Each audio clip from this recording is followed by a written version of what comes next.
We have Trevor here with Belgard, and he's been in the hardscape industry for over 15 years. During that time, he's managed several supply yards along with purchasing and sales of those hardscape yards. Trevor now handles Belgard sales for the Minnesota metro area, southern Minnesota, and western Wisconsin. He's also a really funny guy. Travis Lawrence with Rochester Concrete Products. He's got some fun facts for you here. He finished 6th place in a 1990 spelling bee. Congratulations. Started in the contracting side of the industry back in 1995, and he switched roles and started working for Interlock in 1999 as a product consultant, and worked his way up to managing the entire facility until Interlock and RCP partnered up and joined forces. He's currently the regional sales manager for the Efficiencies West Minnesota. Welcome, Trevor and Travis.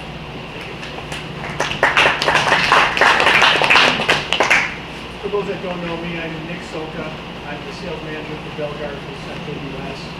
And I just wanted to say hi, welcome everybody here. Hedberg Supply, obviously a great partner with us for both of our companies. I'm not going to steal their thunder too much, but this is kind of a unique thing for us. Generally in the concrete world, there's a lot of competition and we're feverishly trying to earn your business. Both of our companies are. But at the end of the day, the right product on the right project is what works. And so what we looked at is last year, we all have goals and objectives just like you do. And we saw a year that presented itself with tons of work, with weather not cooperating. And unfortunately, with 8 to 10, and now it's sure 15 inches coming our direction this weekend, we might be on round 2 of this. So as our seasons get pinched, we're trying to stretch this out. And conundrums like this are reasons for companies like ours to get together and try to work together as opposed to working against each other to really provide the best solutions to you, our customers. So we hope we don't disappoint. We hope you ask a lot of questions today. Anything technical, do not direct towards me because I will come up with some blah, blah, blah, and you'll walk away saying this. But these two guys are really, really good at that and can definitely help you. So I just wanted to thank you and welcome and thank you for coming. So that's what I'm going to go. Well, that was the first 10 minutes of our presentation. I got it done in 30 seconds though. So. Where do we go? I think you introduce yourself, who everybody is. Okay, so I'm Travis Lawrence with RCP. We're just kind of introducing the team. We also have Jeremy Bickner up in the area. A lot of guys know he's with Borders for quite a while. He's been on our team for 4 or 5 years now. So him and I take care of the metro area. Again, like Nick was saying, the whole reason for us to partner up, we kind of looked at last year as basically a terrible year for contracting. I mean, there's guys that missed. I mean, how many days did you guys miss last year? We're talking. I mean, it's a couple weeks, if not a month, right? Between 20, 30 days. Late season, late start, weather, road postings, and then labor. It's not getting any better. So we looked at it and kind of came together. We kind of started talking last fall about what we can do. Me stealing 5% of his market share or him stealing 5% of my market share doesn't really help the industry. But us coming together, kind of telling a story of what we could possibly do to gain some more days back. There's going to be rain days. We know that there's going to be rain days. But we're just kind of giving you some tips that you can maybe bring back and say, maybe we can recover 20 of the days or 15 of the days, just so we're not sitting idle for so long. So, just kind of wanted to welcome you and tell you about Jeremy and myself. Yep. Like Matt said, my name's Trevor Bear. I've been with Belgard for, it'll be almost 3 years. 15 years in the industry. I did a lot of the contractor dealer side stuff, helping guys figure out how to buy products, build products, stage stuff. That's a lot of my background. Along with me, we actually have 2 more people that cover the metro. We've got Mark Peterson, who worked here at one time. He's got 17 years of industry experience. Most of his background is on the installation side. And then we have Cindy Olson. Cindy's great. She again was a project manager for a company called Winco.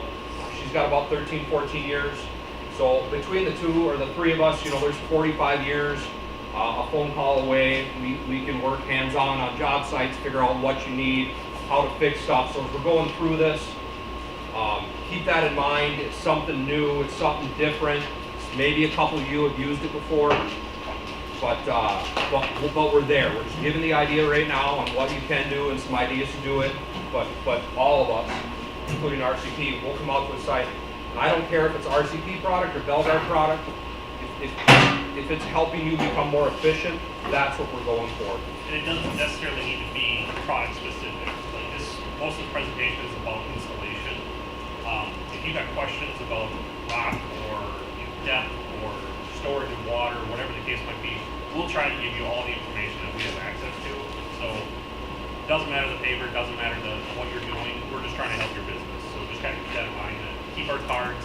If you just got a random question you got to throw out there, just give us a call and we'll try to get you the information in your hands as quickly as possible. Well, some of you have this. I only have so many.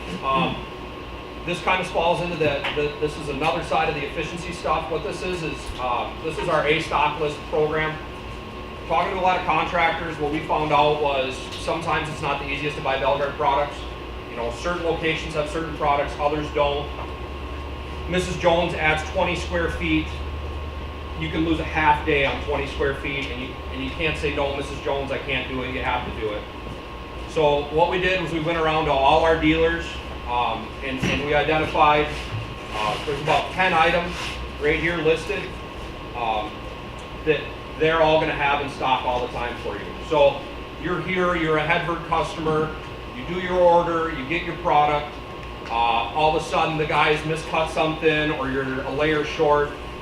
There is a list of other dealers that maybe are closer to you for that save an hour, save 2 hour type thing. It just goes back to being more efficient. So, and I mean, as Hedberg knows, if you guys can get that project done faster, that means you're going to start the next one with them that much sooner. So it's on key with large scale products that we're going to talk about and time efficient saving stuff. Yes, I'll just kind of briefly say the same thing. I'm not prepared as you with the trifold, but we are working with our distributors, including Hedberg, as far as stocking product. We're trying to get that Gen 2 level paper, basically multiple sizes being on one pallet. We're going to talk about that today. Just check, don't go back to the old Victorian or the old Princeton style paper and say, this is what I did 20 years ago, I better keep doing it.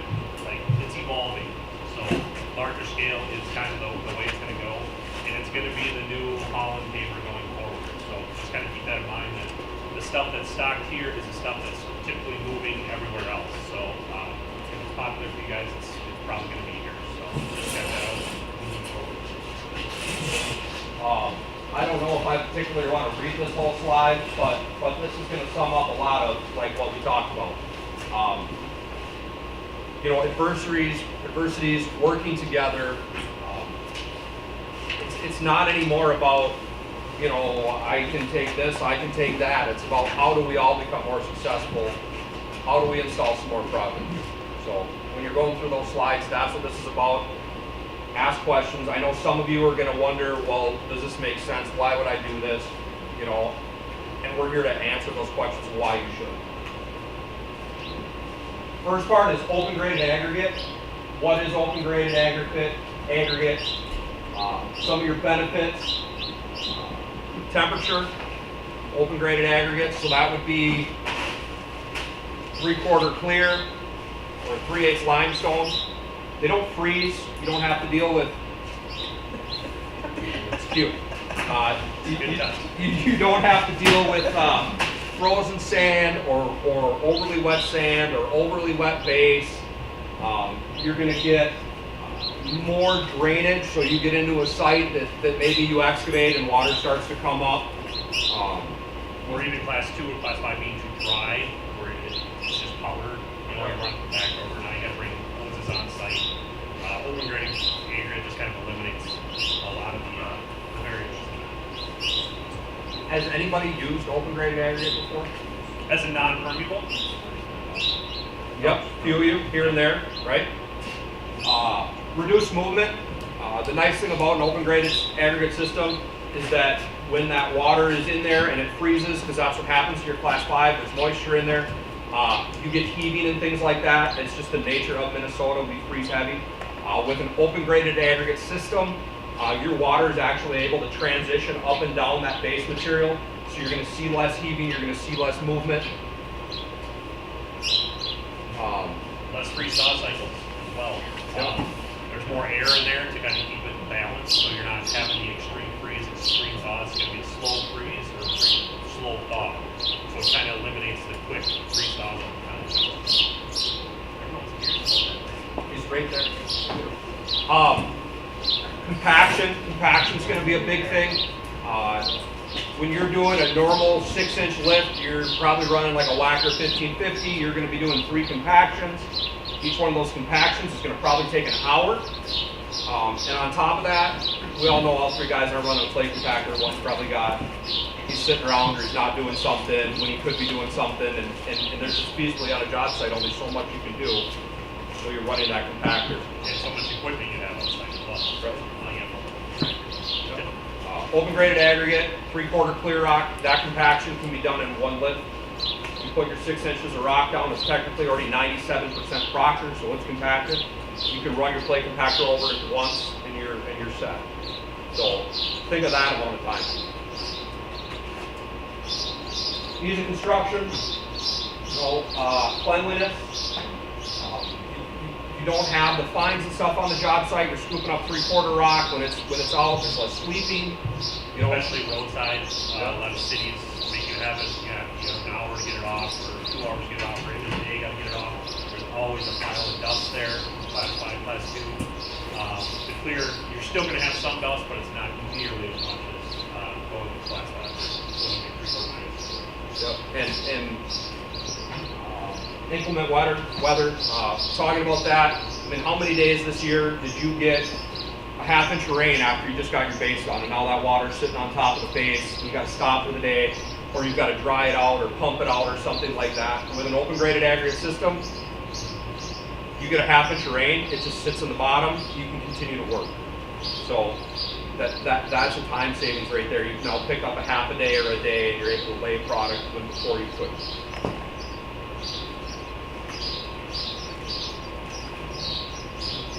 So with all that stuff, you're going to be able to add capacity, right? That's your big thing with your open graded aggregate. You're adding capacity. You need to have more work days. Everybody's got to grow. Yeah, I mean, we're a concrete salesman. We look to you to sell our product. If you're out there more often, we're selling more product. You're more profitable by being on site more often. So that's kind of why this whole thing is put together by both of us. It's basically to make you guys more profitable, so you're selling more of our stuff. So that's kind of where we're saying adding capacity, making more money. So what we did was we put together some case studies, so you don't have to write everything down. A lot of the notes are actually on this sheet. Did everybody get one? Everybody get one? I got more. So There's this a will lot of be. information on there. That's kind of why we did it on the flyer, just so you can have it with you, take it with you.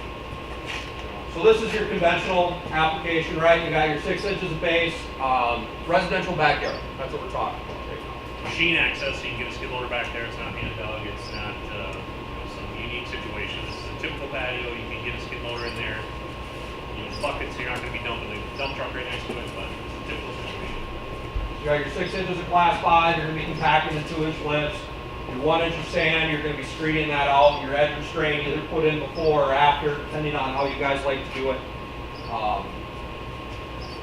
So that's your conventional ICPI installation. So we did a quick cost comparison. We've got 500 square feet of patio, machine access. We've got our geostabilization fabric. Everybody using geostabilization fabric? That you should, right? That goes. You dig that hole, and that first thing that should go in is that geo fabric. Great insurance policy. Yeah. For that 500 square feet, we figured 19 tons of class 5. It's $300. It's $390. That's 6 inches compacted. 3 tons of coarse wash sand, $42. We got some labor costs broke down. We said three-man crew, $60 an hour, 6 labor hours for excavation. You got $360 into digging it, fill the hole. Class 5, Compacted in 2-inch lifts. I mean, you've got 3 guys on site. You've got 13 to 17 hours, man hours into compaction. And then you've got screening. We'll call that 3 hours of messing around, screen sand, re-screen it. A lot of that includes going to the pile with the skid loader, driving it around back to the house. So some of these numbers may seem inflated, but we try to keep it as realistic as possible. Actually, kind of timing skid loaders, how long it takes to get a few yards of gravel in the backyard. So, you know, at $60 an hour, we just kind of threw that out there.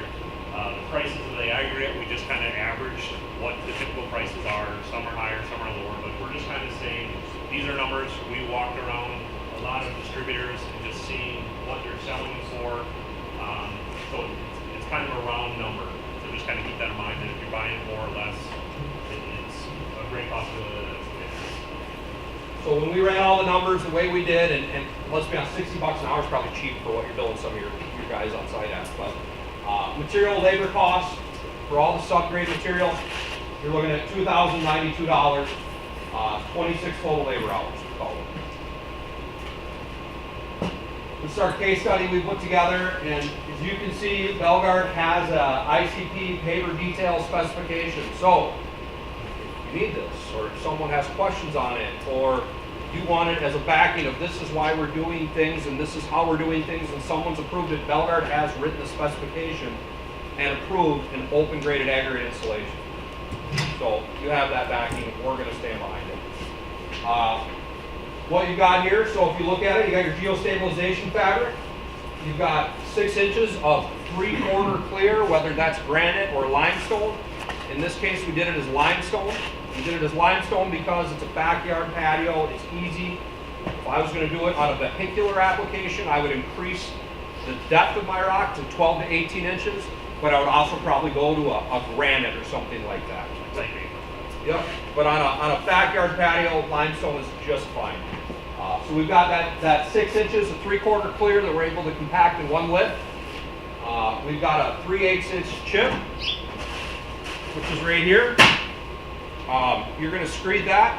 The really cool thing about screeding this type of product, you know, when guys do sand set or something like that, you've got that little imperfection in the base, and there's, you know, you go to 1.5 inches. Sometimes you can get some bowing and dipping in those pavers. When you screed this, it's 97% Proctor, so it's not going to drop. You're not going to see any paver lag or cupping in your patio. Also, you can screed the height. So there's no more screeding your product, screeding your sand, figuring in your 1/4 inch drop. What you screed that to and what you paver your paver to on the top, that's the height it's going to set. So, which is really handy when you're doing grades or anything like that. You can kind of figure it out a lot easier. Another awesome thing about this is if you get a rainfall, say you want to screen the full 500 square feet, you start covering 100 square feet of it, rain comes in, you have wash sand, you have rivers everywhere, you have 3/8 chips, it's going to be just like when you screened it the first time.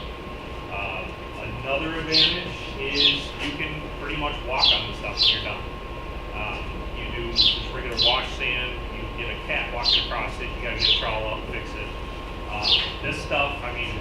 Yeah, it's never your guys either, it's the lady that lets the dog out, right? Or the kids that does the full sprint across. Yeah, the kids that don't realize what's going on and run across with their concrete trucks or whatever, but with a 3/8 chip, as long as you're not spinning and digging it, you can pretty much walk across it without any imperfections and just keep paving. So makes it easier to set large scale products. You don't get the dip ins when you go to grab corners and stuff like that. You know, where a normal sand set, that corner will grab a little bit. So it's just I've been doing this a while, and over the last, I would say 5 years, I've taught guys to start doing it more and more and more, and they don't switch. They all go to this chip rock installation, open graded aggregate installation. They see the time, they see the savings. So and none of these, you know, walking across this sand, none of this is factored into the side-by-side comparison we did. This is just strictly product to product. So again, keep that in mind that there could be more savings moving forward. So, and then you got your edge restraint. We're going to touch on edge restraint. What we did was we just gave you some options. Because the edge restraint detail is going to be slightly different. So, If anybody's done it in the past, on a permeable system, that's always the, how do I do that? So we're gonna talk about that. So, material costs. 500 square foot patio again. There you got your geostabilization fabric. 19 tons of 3/4 limestone, $452. So a little bit more aggregate cost, right? 3 tons of 3/8 granite chip, $210. It's more expensive than sand. So there's your 3/4, there's your 3/4 granite. Has everybody seen what all this looks like, the two materials? I will say it's important to stick to your certain sizes. You don't want to have loss in material, so that's where that 3/8 or 1/8" granite on top of 3/4 makes sense. So you've got that. Hold on. You got me? Labor costs, we got a 3-man crew, build it 60 hours. Excavation, 6 hours. So we saved all our time right there. We're excavating, we're doing it in one lift. Jeremy Bickner, everybody, by the way. Hold on, everybody stare at him. He's the one we talked about. Yep. So we've got our big labor savings right there, 6 hours. We got to excavate, and instead of doing 3 lifts, where we're taking an hour every time we compact, and we probably got one guy on the job site just sitting around doing nothing. That guy that's running that skid loader is literally able to take that rock, dump it in the hole, scrape it back. They're going to run a plate compact loader at once. Jeremy, you come on up. Oh, you're doing great. You're doing a bang up If you job. compare the two numbers, you're at 1992 and what was the other one, 2080 or whatever, you're only talking $100, roughly $100, right? The big thing we're trying to emphasize here, you got 26 hours versus 19 hours. That's 7 hours. So we extrapolated that out to a 35-hour work week. That's basically an extra job a week or another guy on site for 5 days. So that's where we're saying, the material costs, the applications are similar, but there is a savings once you start extrapolating this thing out. So now take in mind, you're going to get a half day if it rains, or you can start a half day earlier, or go a little bit longer. Factor that in on a couple of these sites. And you know what the weather forecasts are going to be. If you know it's going to rain Thursday and Friday, you might prep this site for working through some of the rain. If it's not a long, heavy rain for days on end. If it's supposed to rain a couple times Thursday, Friday, Wednesday bring in the material, you can work probably right through that rain day. So that's what we're trying to stress here is the hours per week that you can be saving on this. Because you're not going to find the qualified staff. I mean, that's been the number one complaint is how can I do more with the same guys I have? Everyone is having problems bringing employees in. I mean, that's across the board. That's the first complaint we get is I don't have enough guys. I got jobs. I sell projects. All that is no problem whatsoever. I don't have enough guys to bring it in. This we're saying you just save the guy a week if you would look into this style of base material.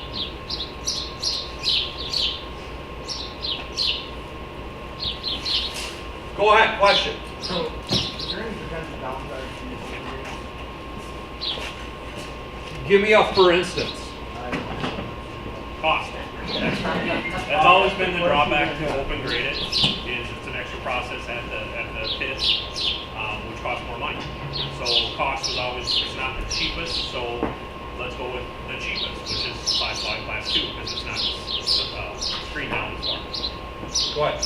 For example, let's say you got a perfectly flat backyard. Yep. You're doing a patio with this. Yep.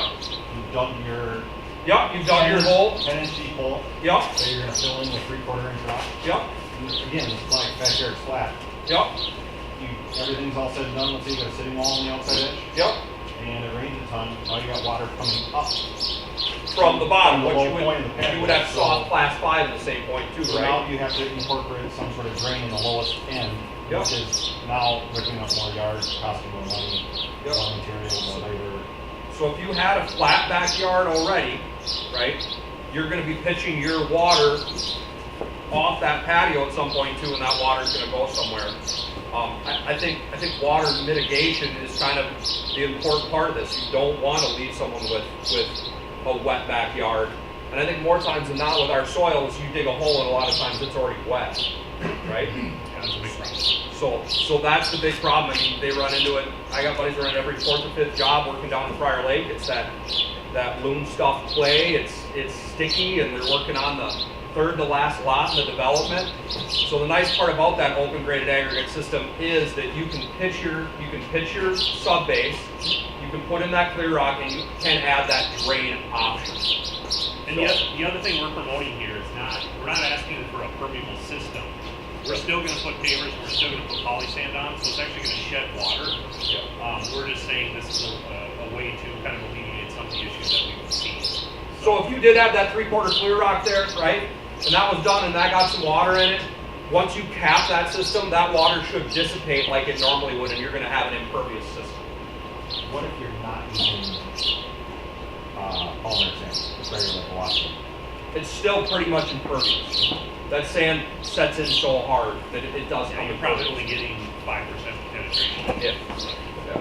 I got an answer for that, Yeah. and then I got a con. Or I get Oh, a yeah, no, minor, yeah. minor Do con. I give you one or not? Yeah, you do. So on that open graded system, we've done a few of them. We usually do it on a lake shore where the water rises and falls all the Yeah, time. yep, so it come in and out. Comes in and out, haven't had any movement yet. On a patio in the flat backyard Yep. scenario, when that thing fills with water, Yep. right, even if you're not capping it, do the same, what if I'm not using polymer? Yep. If you're not capping it, when that water reaches the top of that patio, it's gonna shed like normal anyway. Once it's, if it were to fill and be higher than the level of the pavement, it's gonna run off. And then the water down below, And you've got water issues at that point that need to be addressed. Right. You've got water coming up, right, that's which a we lot all of water. enter in. I mean, how many times have you dug next to a basement, water just starts pouring That's a out? lot of water. I would, it wouldn't happen very often. But if it does surpass the top of that patio, then it's gonna start to shed off. You've got your normal pitch on it. The water down below is gonna sit there, nobody's gonna know it's there, it's not gonna move the pavers, and it's gonna permeate. Percolate down. So that's the answer to, what about this big hole of water in this ditch? Scan that drain, get rid of the patches. Yeah, pop up. And then my con is, we work with a lot of architects in Citrus, Yep. and they seem to not see traffic Okay. for whatever reason.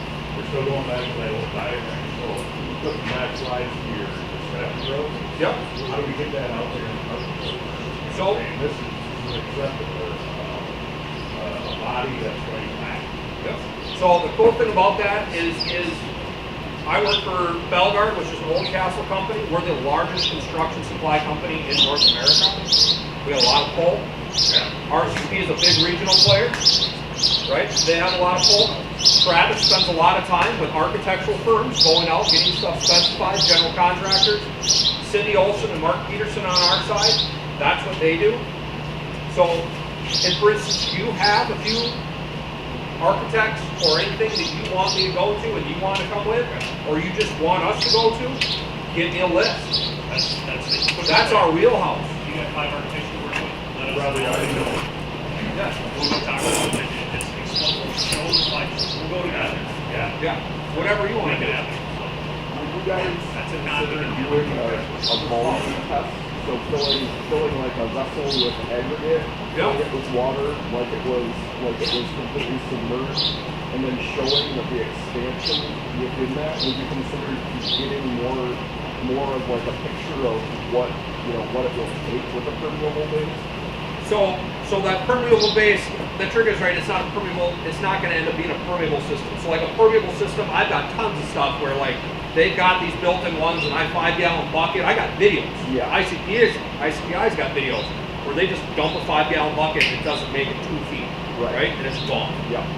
With the open graded aggregate system and what we're talking about for a general paver patio is once you put those pavers down and you do your polymer sand or your regular sand, it's impervious, it's not gonna take water Okay. anymore. But we could definitely figure out a way. I'm just talking about that like the grade issue where it's like you do end up having standing water. Yep. I guess it's a separate, it's more of a separate question. It's like when you're talking about keeping the potential for frost to use and like why you wouldn't do it, Yeah. I just have never seen anybody test it. I believe that it would take a huge amount of freeze to move that rock around and you have the base on, I just want to see it. I think that people should Yeah. move this way and I want to see it. Yeah, I mean, we could, so what I could do is I could build up some sort of a mock thing and we could run in the winter. Yeah. That would be the best way to do it. We're actually talking about doing like 3 pads. Yeah. Outside of the plan. Yeah. Last fall, we talked about doing it, including the foam base, Yeah. like having a, that'd be the 3rd pad. Conventional, the way we're talking here, and then a foam base. I don't think it's the, an easy sell once someone sees that it doesn't. It's like Right. a move. You know what I mean? Like, yeah, at our plant in Jordan, it's terrible play. Yeah. It's terrible soil. So we're gonna put it there, make it as harsh as possible, and try to get some pads out. So we are actually talking about actual projects side by side, Cool. same soil. We definitely would. It's tough to get a camera way down there Right. and watch the water come through. so, But actually, on Purple projects, they have viewing stations where they'll have PVC pipe, and you can actually stick your hand on there, a camera down there, and see how much water it's filling up. Yeah. So you can do something like that. That would mean you have more volume capacity now, you have all the time. You absolutely have more volume, but that's why you're not getting heating, right?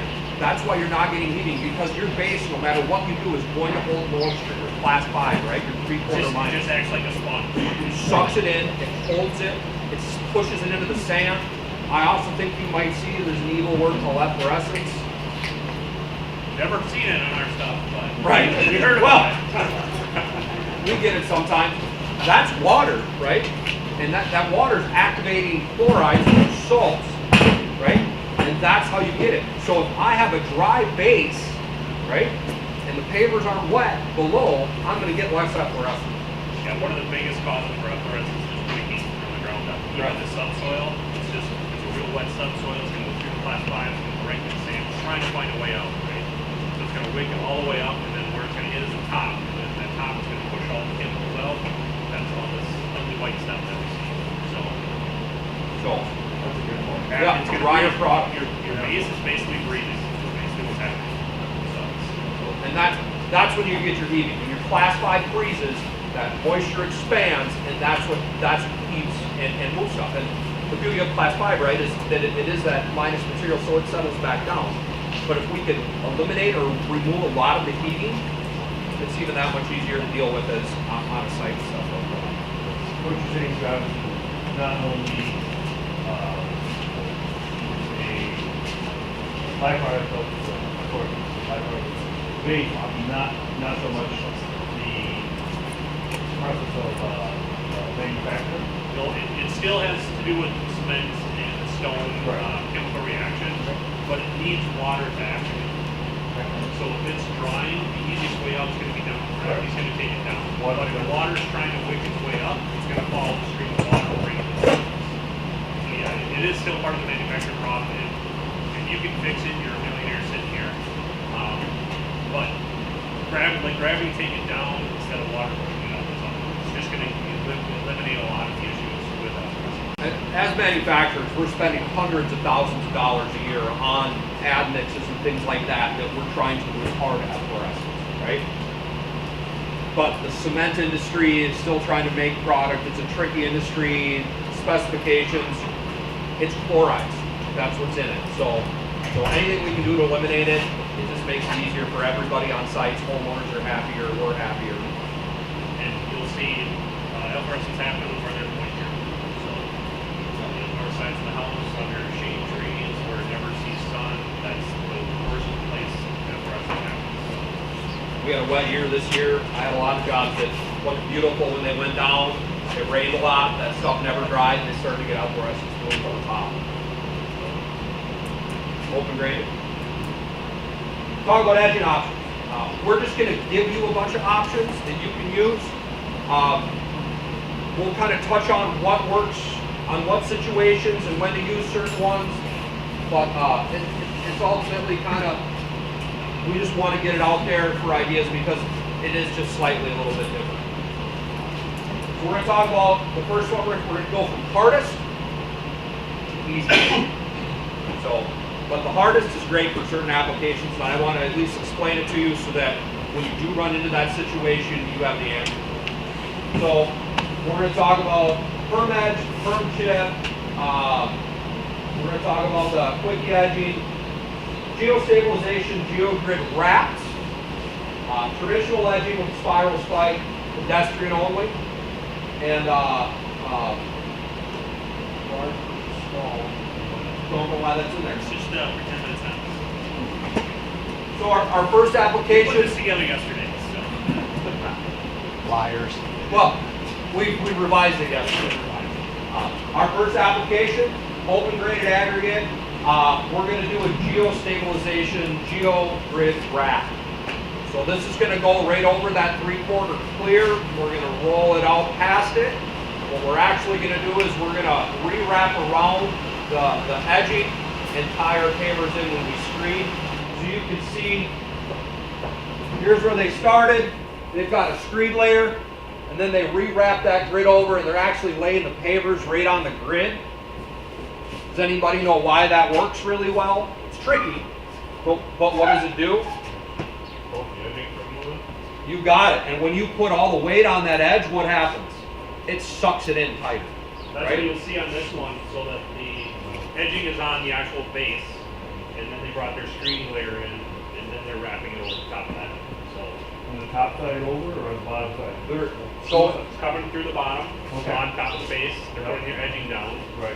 then they're wrapping it, or they put the bedding course down, then they're gonna wrap it to the pavers. So, and then you're gonna lay your pavers to the edging. This, for a vehicular application, is bulletproof. So, all the driveway applications you've seen where you start to see the edging kick out and things like that, it can't happen with this. Because when they drive on that edge, they're sucking that paver in even harder to the edge. So, what you can do on this, instead of using the whole length of a 7-foot or 10-foot roll of geogrid, you could cut strips like 2 foot wide by 6 foot long strips, right?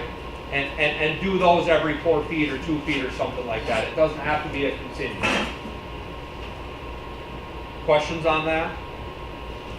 Geostabilization fabric. This is probably the most labor intensive, probably the most expensive way to do it, but it's also probably the most durable way to make it happen. So you just it's gotta be project specific to be able to do it. Vehicular applications, this is the way to go. You almost have to if you're putting vehicles on this stuff. Yep. Double layer or under. Yep, because you have to have a separation layer in that geogrid. You can't stack them on top of each other or there's no friction, right? They'll just slide out. We talked to a few engineers about this, and I think they said a minimum of 36 inches. It would need to be on the bottom wrap, and then another 36 inches in order to hold. When it gets too small, it's gonna kind of migrate out to the wall. So he said 6 feet. I think that was the minimum that they're saying.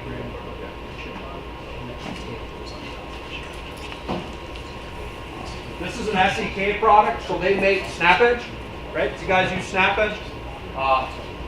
They have actually taken the geogrid and they have fused it to the edging. So when you get it, it comes rolled. I really importantly want to note right there. See how they put those pavers on the end when you're doing this?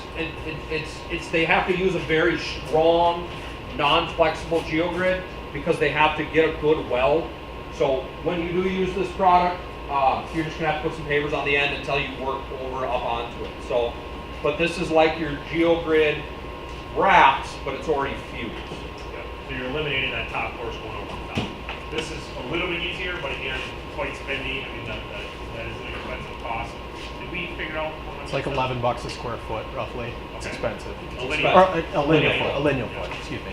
Yep. Yeah, it's about the most expensive option. This is more expensive than the. Yeah, geogrid Yeah. edging's cheap. Yeah, geogrid and edging, because you don't have to do geogrid the entire length, so you can do it in sections. Just like spikes. Spikes aren't every foot. Some guys might do every 18 inches. Same thought. Yep. Yep. But this you're eliminating some time, so this probably ultimately would probably be a little bit cheaper than the labor. Yep.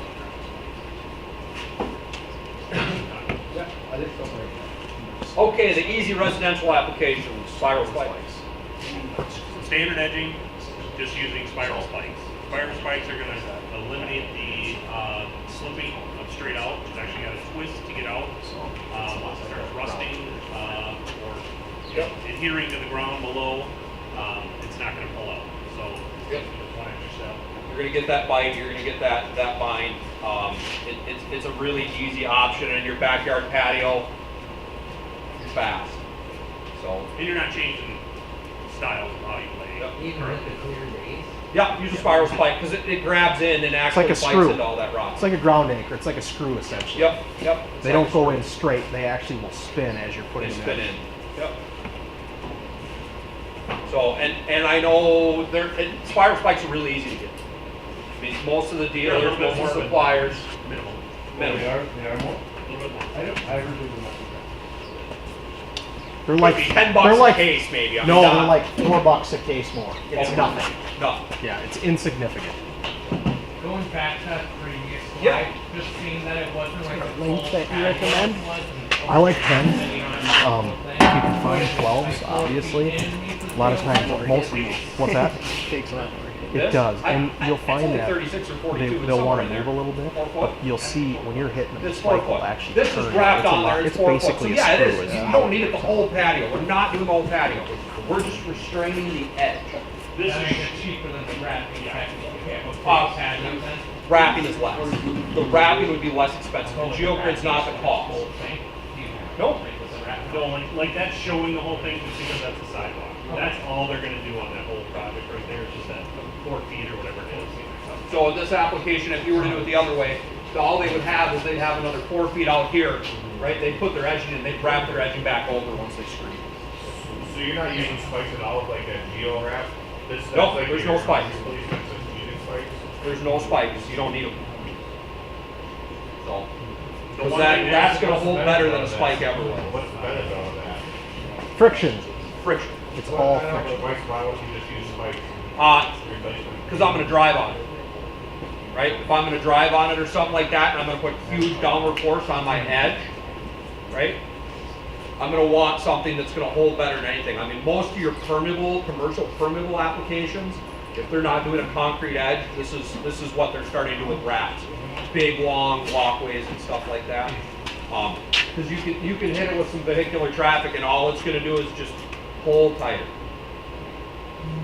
So, Because the other thing, like, no, the first two options, so wrapping and this SEK product, you have to set your edging first before you can start laying pavers.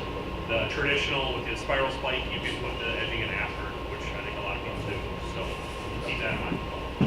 Wait, yeah. so the standard with ICTI, right, is compact your sand and the cable actually inset into it, Correct. right? Is that happening with that?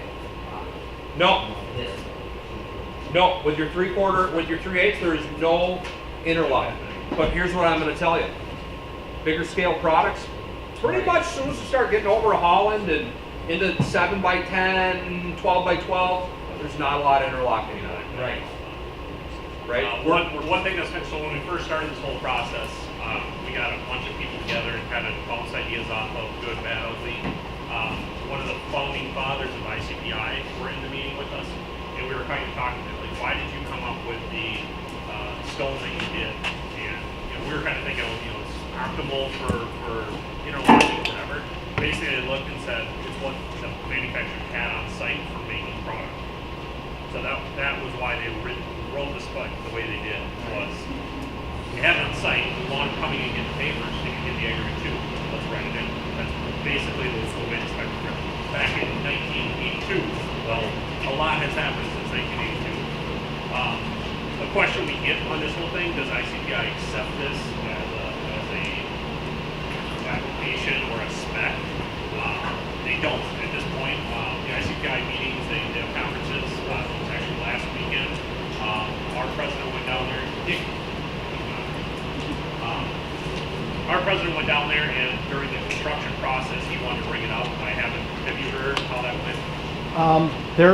There is talk. So ICPI has a specification for permeable. It's no different than permeable. We're just saying Don't use the 1.5 inches. Yeah, the biggest difference is we're not looking for volume. That's really what permeable is all about. It's about volume, storage volume. Here we're saying it's a better construction technique. So ICPI, they're not hesitant to write a specification about it. It's just that they haven't done it yet. There hasn't been enough people doing it. But now the market's growing. They're doing a lot of it on the East Coast. Europe, Basically, This is common practice yeah, in Europe. basically anywhere where, honestly, in our climate where we have fluctuating temperatures and water expands to what? Nice. Not 9%. There's more than 9% void space in open graded aggregate. So that's the benefit of permeable. Like if you go to a permeable site, you'll see failures mainly because the sites aren't maintained, so pavers will deteriorate, but you will never see a permeable site heat. If you see a permeable site heat, you've got some serious issues because there's more than 9% void space in the aggregate itself. So the water can physically expand without that movement. So ICPI has a specification for permeable. They just haven't wrote anything specifically for a permeable system with a sandset paver, traditional paver on top. Does that make sense? And there are specs written in Europe. The same guy that was one of the founding fathers of ICPI, he said that they want to come up with their own spec. They don't want to copy the Europeans. So they're actually in the works. I don't know what to call it, but they're in the works of working with it because they know it's coming. It's just not, they don't have the spec in place right now. And we wouldn't write the specification if it wouldn't work. So, as a whole, it's a big company. We're promoting this everywhere. We're going to stand behind it, and we know it works. So, Yeah, I mean, this is not new. Europe has probably been 20 years they've been doing it this way. East Coast are doing it all the time, right? 50% of the projects in the East Coast are doing it. No, this is not a new project. last edging, you guys will have to look in. People are going to have to kind of look in and how to get this. This is my favorite. I think it's a really cool option. This is paved tool innovators. They're a bunch of guys on the East Coast. They still install, they still put products in, they try and figure out as a contractor what's a pain in my butt to do, how do I make something more efficient. So they got an aluminum spike, an aluminum stake, or aluminum piece of edging, I'll get it right the third time. They got an aluminum piece of edging, and what they did was they had some spikes actually made. They're doing the testing, but they're thinking this might work on light vehicular traffic. But so you got a piece of aluminum edging that's easily movable or easily manipulated to cut. It'll still take a 10-inch spike for a normal application, but it's set up to take this large spike, which will grab enough aggregate and there'll never be any movement issues. So pretty simple, but really efficient. So definitely, take a look into this. I'll leave this as your pet project, Dee, right? Because people will ask. But that's been tried and true and tested for a few years now, and I think they're working on the driveway side. No, what's great is there's just this little piece right here. You just nip it, and then you can radius however you want. Just like snap edge, only it's aluminum. I don't know. They didn't send me a whole long one. Oh, on like this. Do they have a No, I just got that from them. But I guarantee it'll radius. It'll do those nice curves and stuff like that. So it's not like it's 2 in an 1/8 section, right? It's probably every 2 foot or every foot. And then it is aluminum, so it does actually flex pretty nice.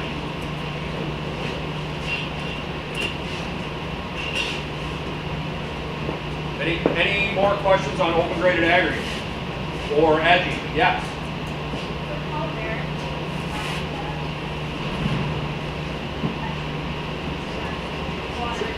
So the best part about installing polymeric sand on an open graded aggregate base is you only have to compact the pavers once. All we're doing is getting that sand to go into that joint. The other nice part about polymeric sand on an open graded aggregate base is it's going to readily accept water better, and you're going to get more penetration. Because when you screed your sand, it's normally wet, and it's going to start seeping into that, and you're not going to get as hard of a set. But when I do open graded aggregate and that chip rock, that water is going to go all the way through that system, and it's going to dry. So you're going to get a harder, longer lasting polymeric sand. So, go ahead. Talking about this like with pavers, but what about other sport, other things that you would be doing in these sports? So like concrete, you're saying? I can't touch concrete because I don't know it well enough. You could do some natural stone applications on open graded aggregate, and that's very common practice, is 3/4 or 3/8, and they're sweeping sand in the joints. When you get to those wider joints, you're going to lose a little bit more sand, right? With a paver joint, you're generally not going to. So this isn't for like.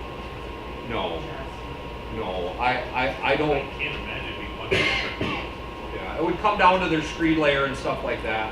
But we're seeing it even like retaining walls, people are using it, so that the water will actually flow through if they got some water issues. That's what we. Yeah, that, like natural stone, I laid it on top of clear. Yeah. Ready to base, and then top to the. It's easy, right? It's so quick.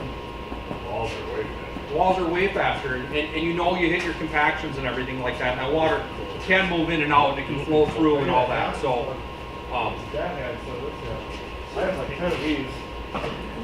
There you go. so that is if you want to tie everything over, you are building a wall, you are doing a patio. You can set your wall on this 3/4 clear, on that same system. You don't have to transition between the two. If you do have a project where there's a sport court or something and you want to bring in the same base across the whole thing, just talk to the architect about it. See what they say. Yeah. Yep. Find out from the concrete guy. I don't know what's going to float or how that's going to. I can't believe it'd be much different. I mean, you're just eliminating some of the heavings, so why wouldn't you want it? I gotta believe it would be just as good. Hopefully it doesn't work too well because I like cracked concrete. That's right. Gonna crack, it's crack. We sell pre-cracked concrete and stuff. So we're kind of solid basis on all that. Everybody feels good, and like I said, ask questions to any of us. And we're not saying like reinvent the wheel on your business. We're just saying keep it open. If you see some wet weather coming up, this might be an option. I mean, it's just suggestions. So. One thing you didn't, alright, maybe you touched on early, but the fact that sand freezes in the late season, so if you're trying to work in the late season, that's another. I'm There's trying no to help frozen you with material. design points, but if the aggregate doesn't freeze, you can still move it around. Even like Your base freezes. That White Sox sucks. 5 is terrible. Yeah. Right? It sucks up so much moisture. It's the first thing to freeze. Yeah. You get your holes dug, you fill it with clear rock, you can work in the cold if you so choose to. Right? And that's ultimately what we're trying to do. We're trying to stretch out, fall another week, and we're trying to get you started another week earlier. And then you 10 pick up days right another there. week, right? That's 3 jobs. That's 5% growth for a company. I mean, that's a big deal, and that's what you're going to have to do to keep going. So, so now the second part to this, well, the second of 3, the second part to this, we're going to talk about single pallet, multiple sizing advantages. We're going to talk about easier calculation instead of everybody does colonial or cobble or whatever, where it's we got to figure our ratio. It's 50% this, 34% this, 16% this. Oh, just kidding. The guys went heavy on the Twinkies. We need to go get two more layers of Twinkies, right? And it happens. I was on the dealer side for 15 years. It's every day. Twinkies Someone are easier runs to short. carry, so people carry more of them. Right. That's Right. what it boils down to. It's not having to follow patterns. It's laying to the ratios on the pallet. You got 2 pallets on site. We're grabbing off of both pallets. We're laying. We're not going 3 pallets and trying to, oh, hey, while you're tending, I need some more of these racks, or where are you at on my squares or my half squares? So we don't have patterns to follow. It's easier calculation. I got a 500 square foot patio. Well, some of my big scale product is 115 square feet on a pallet. Cool, I need 5 pallets. That's going to cover me for cutting. I didn't have to call up my dealer and say I need this and this and this and this, and then get mad when they undercalculate or something gets messed up. A pattern guide. I mean, basically all you're doing with these larger pails, scale pavers, is just breaking up lines. You just don't want the long lines to happen. So Your guys, once they get the hang of it, it's going to be easier for them. Everybody can lay. We're going to talk about that. yeah, that is a key point right there. 3 guys on a crew. Typically, you got 1 guy laying, 2 guys carrying. We're going to show you. You're going to have 3 guys on a crew. You're going to have 3 guys laying. There's going to be no stacks you're knocking over. You're not going to be moving pavers to get it up closer to the lay line. You're just going to bring your pavers, drop in place, go get another paver.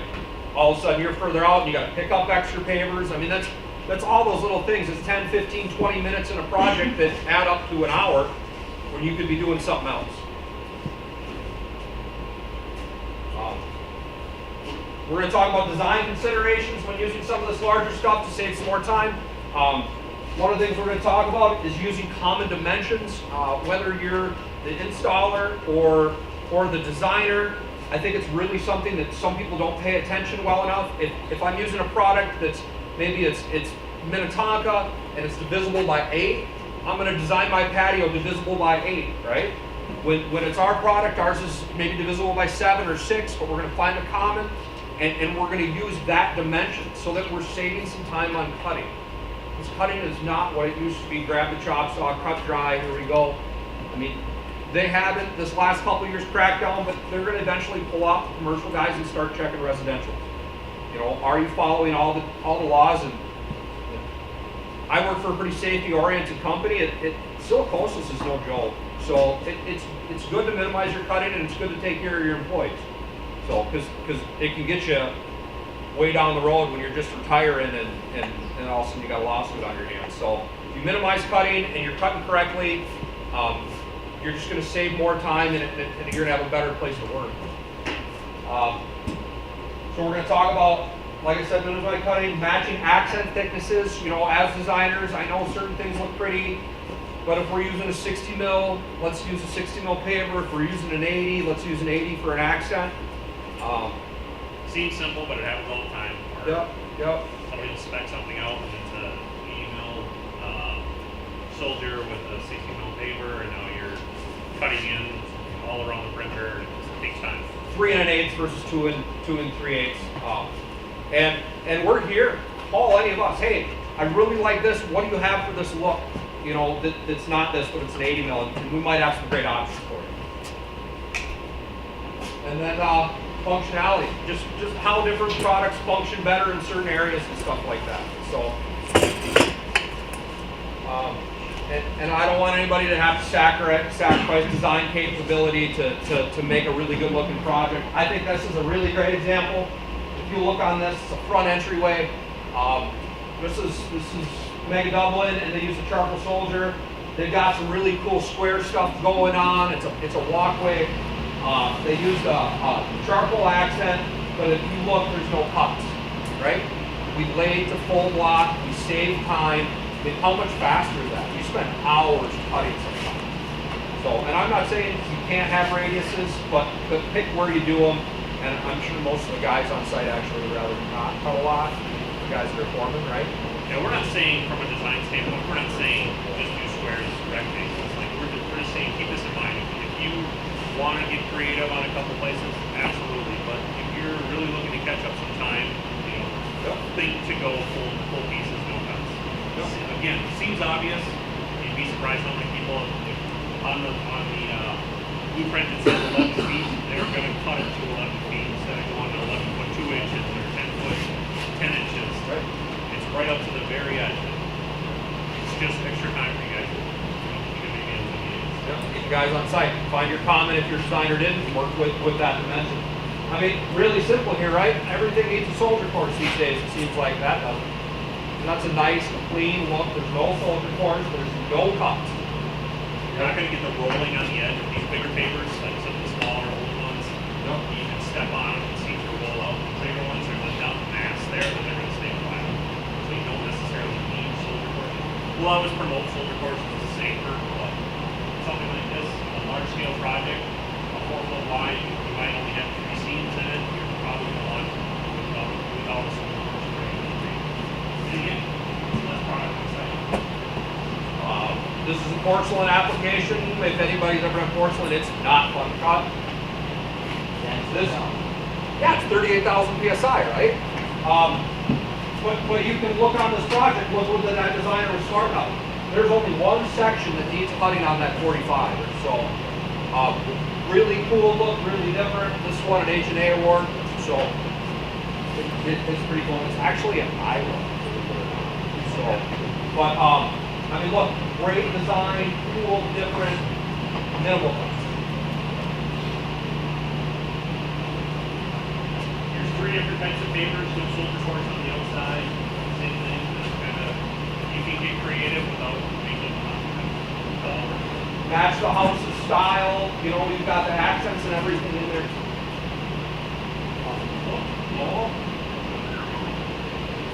You know, Here's a project work from two different sides. They came together. They call them paver. Belgard paver. That's the name. To fill the void there. But again, you're able to work from two different areas, come together, and then find a solution without coming. that's Belgium, so that's the cool thing about that. You as a designer, you can take this patio over here, this patio over here, you can literally work them together. Oh, it can be a foot or it can be 16 inches, it doesn't matter. That product fits right in with no cutting. If anybody went to the home and garden show, we had some customer make an owl out of it. I mean, there's some cool stuff you can do, but minimizing cutting using certain products, that's also permeable, so you can have a drainage area or make a swale, right? And hey, open graded aggregate base, so we can make that swale and run it right out where we need to. Control your water. Here's one we're just showing too. You know, that on the edges there's no cuts, but on the middle we kind of wanted a circular pattern around the fountain. So again, we're not saying eliminate cuts, we're just saying just try to control it. Design a little bit easier. So we put some videos together, right? Yay! We got probably the three best installed state, I would say. I spectated. Not judging, but I spectated. they're pretty good ones. So what you're gonna see is some videos. We got 100 square foot. We taped out. It's like 102 actually. We did a large format Minnetonka rustic slab. That's just a big scale. We did a large format with 3 people. So our Minnetonka, for those that don't know, it's 60 by 24, 60 by 16, 60 by 8. Rustic slab's pretty much the same. Similar, yeah. Big scale slab. Colonial, just a standard 6 by 9, 6 by 6, 3 by 7. Gen 1. Just kind of give you an idea. Really hot. So, 1 person large scale. 3 people large scale. Thinking a typical crew is going to have 3 people on it, so we kind of said 3 people laying, what's going to be in comparison to 1 person laying. 1 person laying a 500 square foot patio, you're probably not going to get that done in a day. 3 people, not a problem. And then small format with 3 people. We kind of did this fast time lapse, so we didn't have you here for 45 minutes, but there's going to be a little thing in the top that says how long it took. I think that was the most fun, and we didn't time this. We went down. I mean, we're sales reps. Come on. So we just went down with a complete punt, had a taped in area, and let it roll. Oh, that's right. I sat on the sidelines and spectated. We tried to keep it legit as possible, so we laid out a 10 by 10 area. Again, we try not to step on it, so you're kind of walking around, you're working out of a corner, which typically happens. So we try to keep it as realistic as possible, but yeah, we're sales reps, so you can laugh all you want. So here's your large format. So this is getting to the site, saying the sand is spread already, the panel's right next to it. We're taking the bands off, and 1 person's laying a large scale paper. Yep. 12 minutes and 46 seconds. 1 person. And we said we're not going breakneck speed. This is just a good speed, a good clip, but we're not trying to. It's at a pretty sustainable. I could do this all day.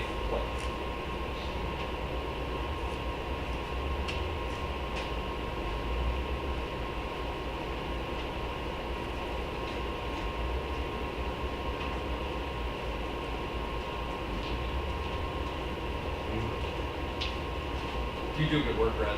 I do. That's Jeremy Baker. Yep. So, 1 person, 12 minutes, 46 seconds, 102 square feet. Empty pallet. Empty bag. 3 cups. Couple cups. Okay. So now we're going to do 3 people, large format. We just cut the time in half. And we're going to talk about this. Everybody lays on large format for efficiencies. When guys are doing it, it's no more tending. Grab a paver, walk over, lay it. Grab a paver, walk over, lay it. So you're improving your handling time. You know, not everybody gets the big paver every time, and you're doing that.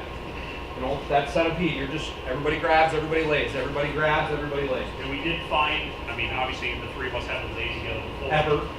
But we did find that Once we got going, we were able to say, hey, bring a large rectangle, bring a square, break this line up.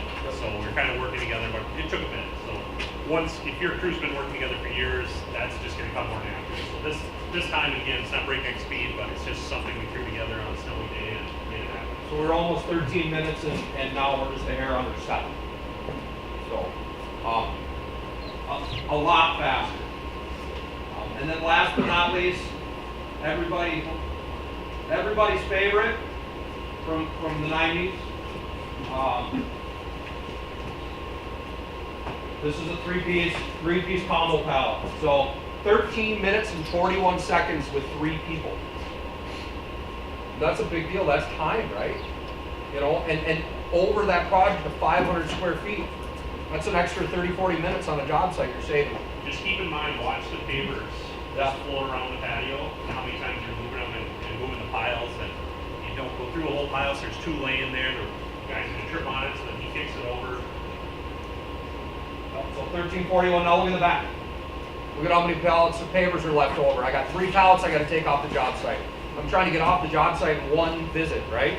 We're done, let's get the hell out of here. Well, now we gotta go return material. And look, the guy snapped all those bands, right? And that happens all the time, where the bands flip over when you're driving to the back. You know, you're gonna pay a restock fee. It's just gonna happen. You got all the material, you don't want it at your site. Well, you had 1 pallet that did the whole project.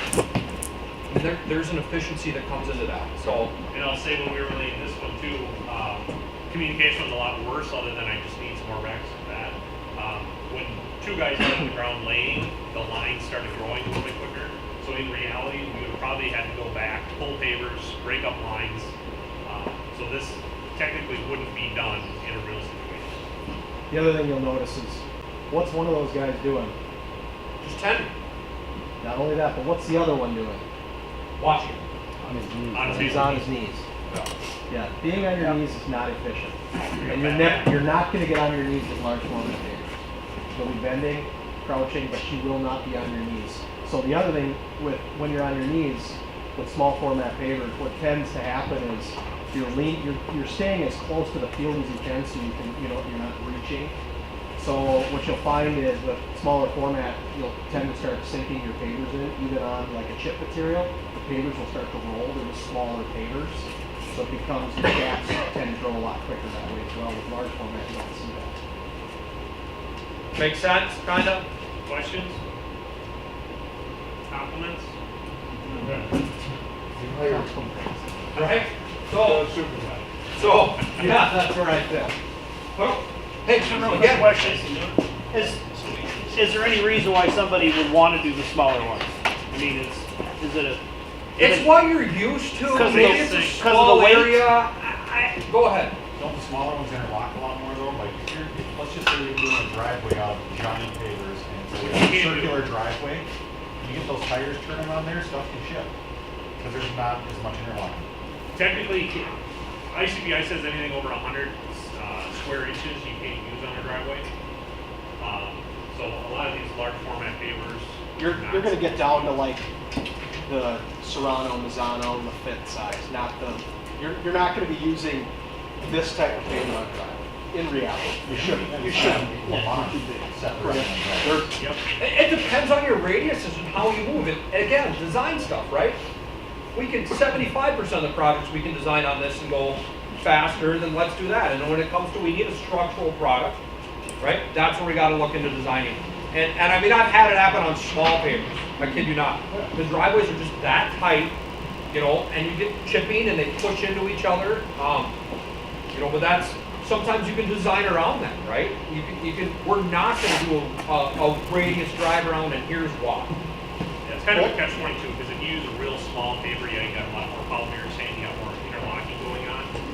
You have less flotation, so if you do have a weak spot in your base, that paver gets driven down a lot quicker than say a Lamont 8x12.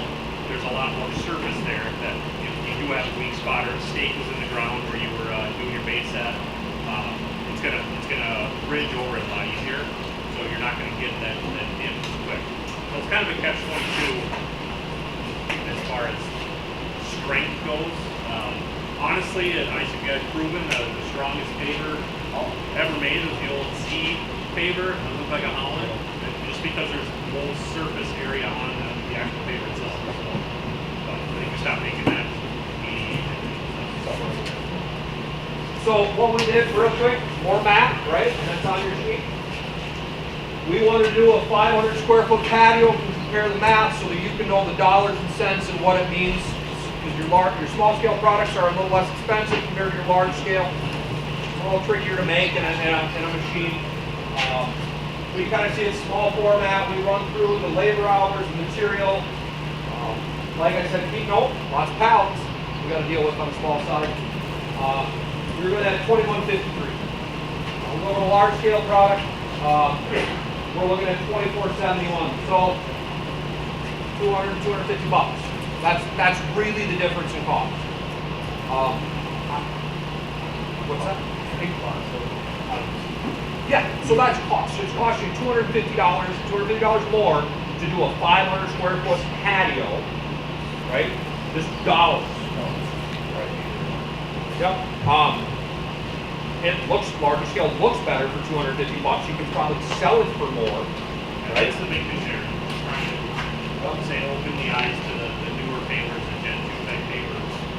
Larger's typically more into the houses that are being made. The houses are stretching out more and scale a lot better. It's just less touches the whole thing we're trying to But the big deal is right down at that bottom again. Small format jobs cost 15% less cost, but require almost 2 times more labor. So 250 bucks, make that up in labor, they're getting a better look, you're laying faster, you're doing more jobs. It all makes itself up. Questions? Well, one section left, it'll be fun, I promise. We're just gonna go over some tools, look at some stuff. But does anybody have any more on that large format versus small? Or medium, but Gen 2 paper, yeah. So real quick, we just want to touch on tools. We're going back to efficiency. The first one is a zip level. Does anybody ever use the zip level here? Right? Pretty easy. On the design side, I would encourage you guys to get your hands on it. No more like being off by 1 step or 2 steps. Or the height of the wall. Or the height of the wall. Or I got to set up a transit in the backyard and now I'm going to go around the bush. My transit doesn't work anymore. So, really reasonable, very accurate. We're actually saying more important for the designer. If the install crew can use it, that's great, but keep it in the designer's vehicle for the time being. Buy a second one, yeah, simple, it's just gonna be that much more accurate on height. Yep. You know, on the install side, you can measure all your steps with it, corner to corner, it'll tell you dead on where you need to be. These are about $800. Somewhere in there. That's $800. Are they? But off by 2 steps, that's $500 you just gave away, right? And it happens more than designers off by steps. Or retaining wall, if you got a 50-foot retaining wall, and you got 300 pallets in there, like, oh yeah, you charge me for these, but I don't need them. So a nice little Or diagram. even worse, I didn't charge you for them, and I have to get 3 more pallets. So now you're in the same boat. Some of the screed tools. This is PaveTech's one. Just a big screed tool that'll work with Clear Rock. This company, you guys sell them here? They got the nice yellow handle. There's a couple, just look at screed tools. They save a lot of time. They're built in with levels on them and everything like that. And the big thing here is he's standing up. He's not on his hands and knees. You know, one guy with the shovel, one guy with this, and you're done. And it's really, really simple. It costs more money up front, yes, but how much are these things? $800? No, they're about 1,600, 1,700. Well, they are a lot. But you use it on everything. You will no longer be on your hands and knees. And it's adjustable. You can do long poles, wide poles, right? Yeah, you get out to 10 feet. Can you put 2 poles on? What's that? Pull from 2 different spots. You have 2 guys pulling if you want. No, it's set up to have one, basically. But you're standing up and the labor force isn't getting any younger. It's hard to find 22-year-old kids that want to work. This is my favorite tool. If you don't own one, if you haven't ran one, you need to demo one, rent one, buy one. At my old dealer location, we had like a, you know, rope-a-dope type thing, but we'd be like, yeah, go try this. If you like it. And it wouldn't come back. They buy it every time. Roller compactor. So on your open graded aggregate, you're using your 1550 whackers, your normal plate compactor. You don't need that monster. You do your compaction. But this roller compactor would be that second piece of equipment I would have on site. There's no more getting a pad, or the guys lose the pad, or a piece of carpet, which really doesn't look that professional. You know, you can still deal with stuffing and things like that. This roller is faster, I would say by 20%, because remember we're only doing one compaction also. It's faster. You won't break product anymore because it doesn't have a directional force that's pounding on a singular area. It's spreading out over everything. You can use it on pavers, natural stone. So you want to get that little 1/8" up and down out. I'll run that over blue stone all day long. It doesn't break it. There's no direct force on a piece. Porcelain, wet cast Silver Creek. It really becomes this great universal tool.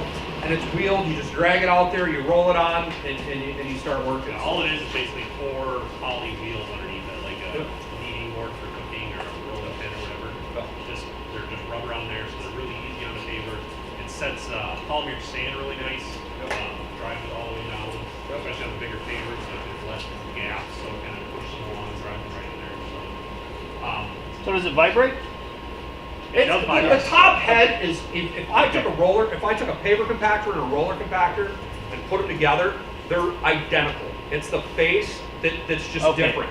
And what it's doing is, and it happens while you break pavers, right? You're doing your 3 compactions, get your sand in, sand set your base and all that stuff, and you're literally, if there's any bit of high spot, it's slamming that one little area, right? The plate compactor is more directional, so they're pushing everything down. The roller All right. compactor is There's pushing it out. there's actually a head that you can buy from Paint Tech.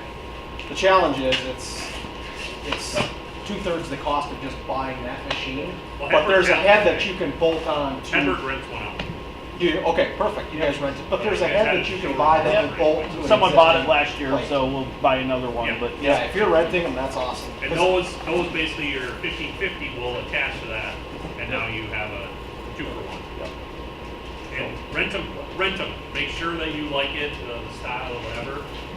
Just play with it a little bit, make sure it works for your business, and go from there.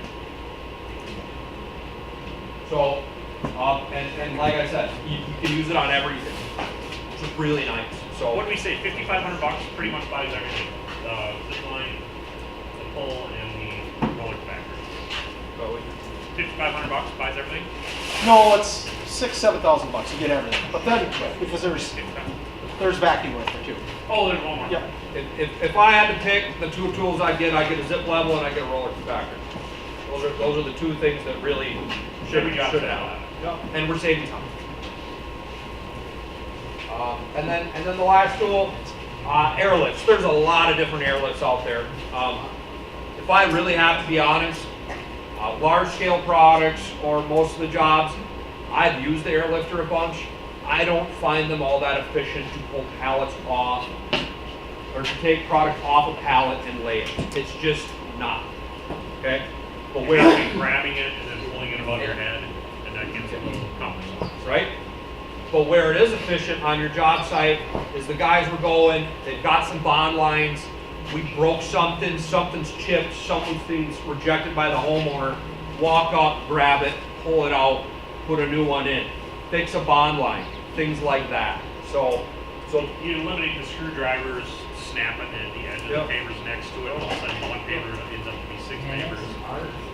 yeah, it definitely is, right? And then the other, truth be told, on any airlifter, once you have polymer sand in and it's swept and it's watered, you're cut, right? That polymer sand is very strong. It's going to bind and it's not going to do it. But once you get laid, you look over your patio, that one needs to come out, pull, replace.